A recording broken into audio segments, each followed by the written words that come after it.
मिरजेचे नूतन आयुक्त शुभम गुप्ता यांना संतप्त नागरिकांचा घेराव। ड्रेनेज टप्पा क्रमांक 2 चे काम रखडल्याने नागरिक हैराण। लवकरात लवकर काम पूर्ण करण्याचे आश्वासन आयुक्त शुभम गुप्ता यांनी दिले आहे।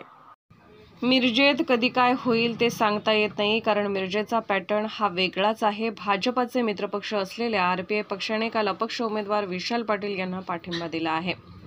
याआधी त्यांना शिवसेनेचे उमेदवार चंद्रहार पाटील आणि खासदार संजय राऊत हे भेटून गेले होते। यावर आरपीआयचे जिल्हा कार्याध्यक्ष अशोक कांबळे यांनी खुलासा केला आहे।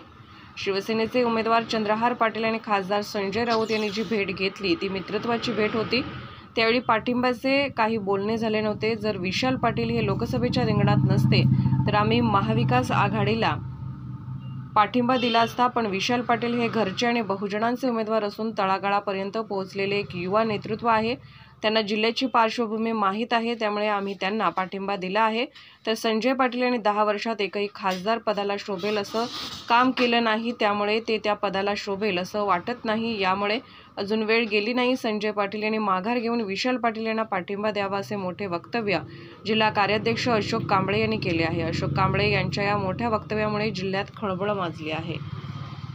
आज मिरज वखारबाग वार्ड क्रमांक 5 येथे आज आयुक्त साहेब धावती भेट देण्यासाठी आले होते। ड्रेनेजचा विषय खूपच गंभीर झालेला आहे। इथला 4.5 वर्ष झालं वड्डी ड्रेनेजचं पाणी वड्डीला सोडण्यासाठी इथे नवीन विहीर खोदाई झालेली आहे। तर त्याचं बांधकाम 4.5 वर्ष झालं पूर्ण झालेलं नाही आहे। त्याच्यामध्ये जुनी पाईपलाईन लिकेज झाल्यामुळं संडासचं मैला मिश्रित पाणी गोळा झालेलं आहे त्याच्यामध्ये, आणि त्याच्यामुळे डासांचा खूपच उपद्रव झालेला आहे।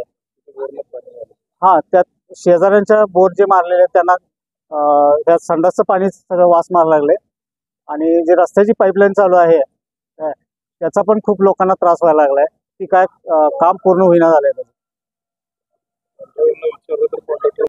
कॉन्ट्रॅक्टर असू द्यात, इंजिनियर असू द्यात, यांना विचारलं तर उडवाउडवीची उत्तरं देतात। काम पूर्ण लवकर होत नाही, म्हणून आज आम्ही आयुक्त साहेबांना घेराव घालून त्याबद्दल आम्ही प्रश्न विचारला। त्यांनी 8 दिवसाची मुदत दिल्यात हे काम पूर्ण करण्यासाठी। मिरजेला व्हिजिट झाल्यानंतर सर्वात पहिला आपलं जे नवीन भाजी मंडळ आपण करतोय तिकडे व्हिजिट करण्यात आली। तिकडे जे उरलेलं काम आहे तो कसं पूर्ण करण्यात येईल, त्यामध्ये भूसंपादन असो किंवा इतर काम असो त्याच्यावर काय कारवाई करू शकतो आणि किती लवकर आपल्याला ती भाजी मंडई जे लोकांसाठी करण्यात येत आहे ती किती लवकर आपण करू शकतो, त्याच्यावर सर्व अधिकारी कर्मचाऱ्यांसोबत चर्चा करण्यात आली। जे तिकडचे लोकल नागरिक होते त्याच्याशी सुद्धा संवाद साधण्यात आला, आणि त्याच्यामध्ये लवकरात लवकर काय तोडगा काढण्यात येईल त्यावर 100% महानगरपालिकेच्या वतीने निर्णय घेण्यात येणार आहे।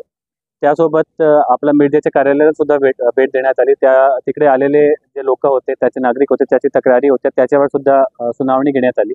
त्यानंतर कर विभागात सुद्धा भेट देण्यात आली, आणि मग शेवटी आता लक्ष्मी मार्केट जे आहे तो आपलं जे हेरिटेज स्ट्रक्चर आहे त्याच्यावर तिकडे सुद्धा भेट देण्यात आली। तिकडचे जे थोडे विषय होते, जे लोकांची जी अडचणी होती, तक्रारी होती, त्यावर सुद्धा सुनावणी घेण्यात आली आहे। आणि ते शेवटी आता आपल्या मिरजेचा जे मोठा ड्रेनेजचा जे प्रोजेक्ट चालू आहे तिकडची जागेची पाहणी करण्यात आली। तिकडचे जे पंपिंग स्टेशनचा जे विषय आहे किंवा ड्रेनेजचा जे आउट ड्रेनेजचा जे विषय आहे त्याच्यावर लवकरात लवकर कारवाई करण्याची सूचना सुद्धा ठेकेदारांना देण्यात आलेली आहे, आणि लवकरात लवकर लोकांचा त्रास कमी केल्यासाठी कारवाई महानगरपालिकेच्या वतीने करण्यात येणार आहे। थँक्यू।